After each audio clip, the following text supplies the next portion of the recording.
24th of February 2022, Russia invaded Ukraine as an escalation of the ongoing war that began in 2014. A deliberate aim has been taken at Ukraine's rivers, forests, and fields. Almost 1/3 of the country remains potentially dangerous, with the most affected ecosystems being forests.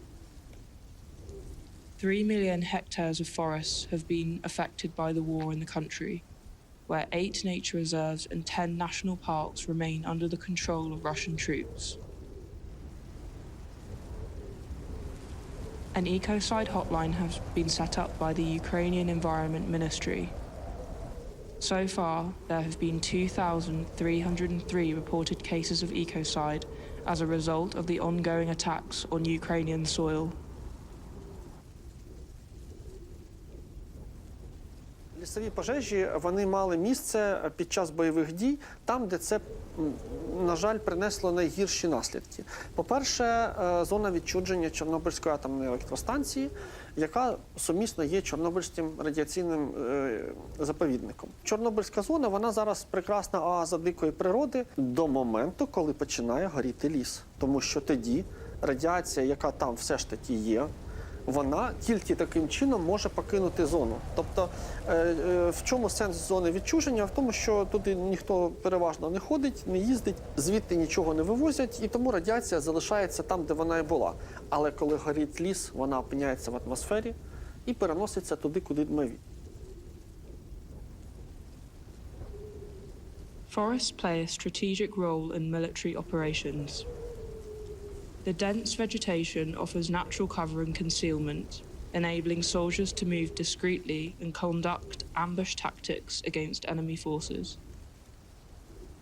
Additionally, forests provide resources such as wood for construction and logistical support, while posing challenges for the movement of opposing forces. The terrain advantage and strategic movement opportunities in forested areas contribute to the overall military strategies employed in the conflict, as these environments offer a combination of natural defense and tactical flexibility. Therefore, forest ecosystems are one of the most damaged ecological environments in war.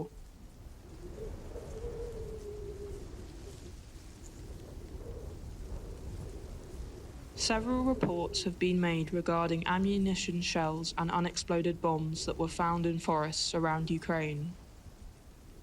До того ж, залишені вибухові боєприпаси, окрім урану, свинцю та стибію, містять купу невимовних токсичних елементів, які швидко потрапляють в природний колообіг. Тисячі танків і бронемашин забруднюють землю паливно-мастильними матеріалами, а спалені продовжують завдавати в шкоду вже як металобрухт. Це канцерогенне сміття, яке отруює важкими металами повітря, ґрунти та воду.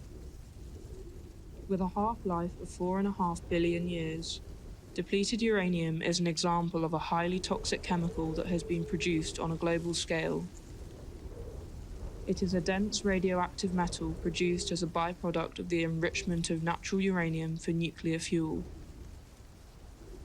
Depleted uranium is pyrophoric, as when it breaches the surface of a target, it transforms into a blazing inferno filled with searing white-hot gas and sparks.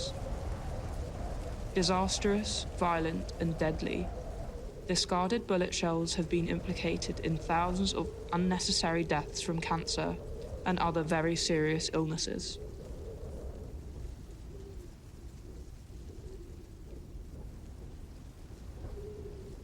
Similarly, white phosphorus is another pyrophoric chemical that is being actively implemented in the Russo-Ukrainian War. White phosphorus munitions are weapons that use one of the common allotropes of the chemical element phosphorus, which burns fiercely. In the process, they do extensive damage to the human body and the environment. Although Russia never admitted to using this in Ukraine, Russians were accused of using white phosphorus bombs multiple times in the Battle of Kiev and against Kramatorsk in March 2022. In Ukraine, high concentrations of white phosphorus have been found littered in craters of exploded bombs, creating moon landscapes across the region. Among the most shocking environmental destruction were the bombing of ancient chalk slopes, a unique ecosystem in the Holy Mountain National Park.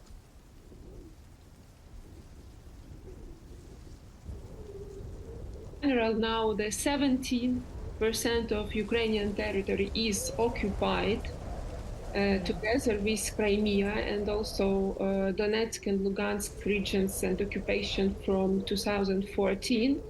And of course, potentially all these 17%,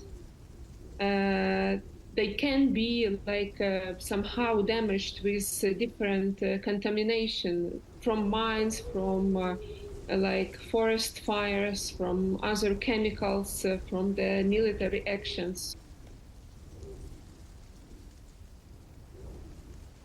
An ecocide has been initiated on a disastrous scale. The widespread destruction of the natural environment by deliberate and negligent human action. With burned forests, contaminated rivers and water tables, soils riddled with shrapnel and mines and risks of radioactive contamination, Ukraine is experiencing a devastating environmental shock that has been unfolding for more than a year since Russia's invasion. The damage is all the more serious considering that Ukraine is home to 35% of Europe's biodiversity, 600 species of animals, and 880 species of plants that are under threat of irreversible extinction.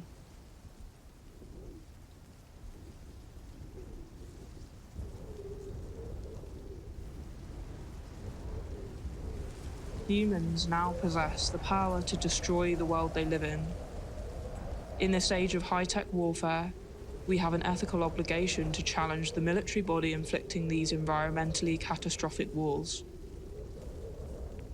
For nature or against nature. Of course, this is a war against Ukrainian people, against our independence, and against our nature as well, because nature is contaminated, damaged.